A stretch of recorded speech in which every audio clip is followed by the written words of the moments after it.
Dahil ngayon nga po mga bossing ko ay malapit na po ang mag-November 1, mag-iingat ka.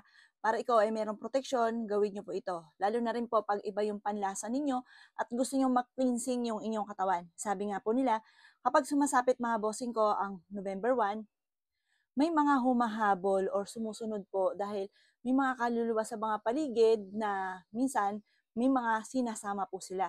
Kaya mainam gawin po natin to. Or kaya po, pag masama lagi yung pakiramdam ninyo, mag-egg cleansing po tayo. Gawin niyo po ito mga bossing ko ha.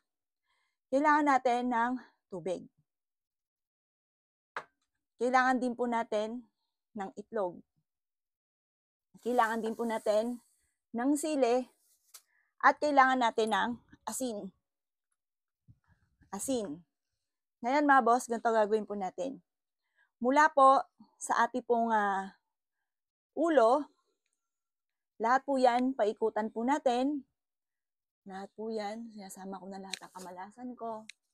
Huwag ka na muling babalik pa. Ultimong ilalim ng ating kilikili. Yan, paikutin nyo po yan dyan. Yan.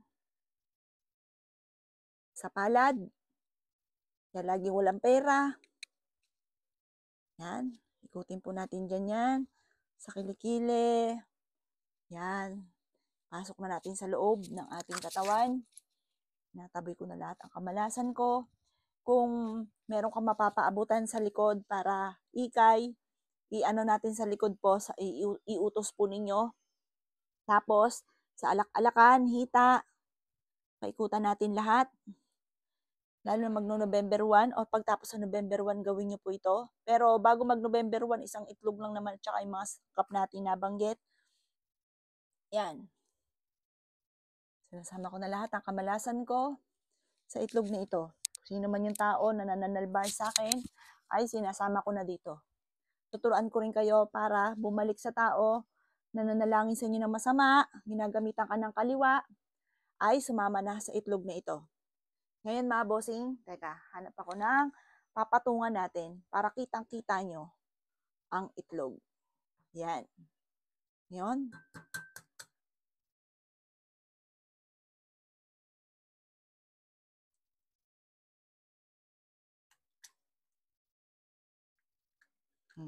Napakadaming spirit. Saktong-sakto yung inopen na yung third eye ko. Ang daming spirit. Nakalutang. Ang ibig sabihin niya na nakalutang, may tao na nainggit sa akin na binibigyan ako ng karamdaman. Ayan, namumurwisyo sa akin.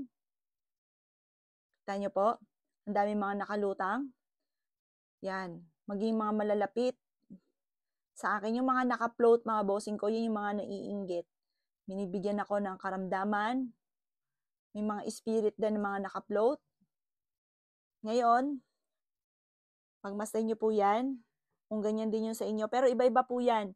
Pero in short, mga bossing ko, kung hindi nyo alam basahin po yan, in short, nakuha naman po lahat po yan, kaya huwag ka na mag-alala. Tapos, lalagyan natin to ng sili. Yan. Para yung taong nananalbay sa inyo, binibigyan ka ng karamdaman, ay sumama na sa tubig. Yan. Tapos, ito naman, yung ating asin, bibigyan tayo ng proteksyon para yung taong nananalbay sa atin, tingnan nyo, taong nananalbay sa atin, bumalik sa kanya ang malas na ibinigay sa atin. Mga kamalasan ay bumalik sa kanya.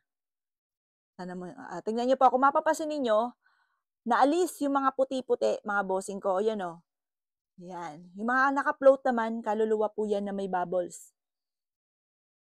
Ayan. Pagkatapos ito, ilagay nyo lamang po ito mga bossing ko na mga 24 oras sa ilalim ng inyong higaan para meron kang proteksyon, maalis na yung mga malas po ninyo. Ayan o, tingnan nyo, natalo natin siya o, naglubugan lahat mga bossing ko yung mga naka-float, kung mapapansin po ninyo, di ba? Yan, ganyan gawin nyo po. Pagkatapos, gawin nyo to sa umaga lamang. Pagkatapos, itapon nyo po siya makalipas ng 24 oras. Pagkatapos po niyan, i-flush nyo po ito sa aridoro or sa may labahan po ninyo kasi baka magbara yung sili. Sa labahan po ninyo, itapon nyo po siya or kaya sa mga running water or kaya sa mga mga gubat-gubat na madadaanan ninyo, lagyan nyo sa plastic at itapon nyo po siya. Pagkatapos mga bossing ko, maligo ka na may kaparanggot na asin at ipaligo nyo po yung konting asin lamang. Ang ganito oh. Ito po, konting asin lang. Mas mainam pa nga everyday yung gawin para maalis yung mga kung ano man yung mga negative energy sa inyong katawan. O siya mga boss good luck po sa inyo po lahat. Gawin nyo po yan. Ito po yan oh. Tingnan nyo po oh. Natalo natin sila mga bossing, yung mga bad spirit at yung mga tao na iinggit. Gawin nyo po yan para mag-clear yung itlog at mag-flow po siya. Kanina mga boss, kung mapapasin ninyo, medyo nakalubog po siya.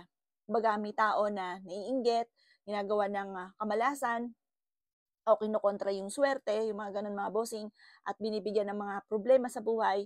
Ngayon, kapag ganyan ginawa ninyo, mananalo po kayo sa hamon ng buhay. Tapos lagyan nyo yan ng sili, ha mga bossing, or kaya paminta, pwede rin po. Tapos lagi kang magdadala ng ganito, or magsabit ka ng ganito sa pintuan po ninyo para meron kang proteksyon. O siya mga boss, good luck po sa inyo po lahat.